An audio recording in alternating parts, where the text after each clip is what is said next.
دست لحظه شو بالا برد، یه ترسیلی به مادرم زد.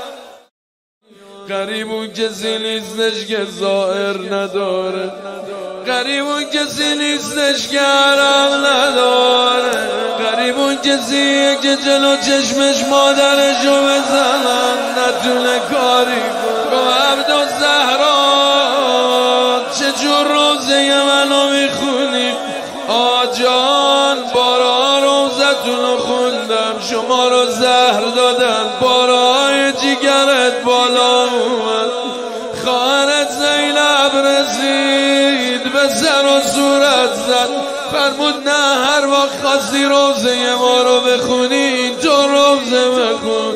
سن و سالی نداشتم، دستم به دست مادرم، وسطای کوچه نامد جلو مادرم ای جلو اومد، مادرم عقب اومد، دست لحظه شو بالا برد، یه ترسیلی به مادرم زد.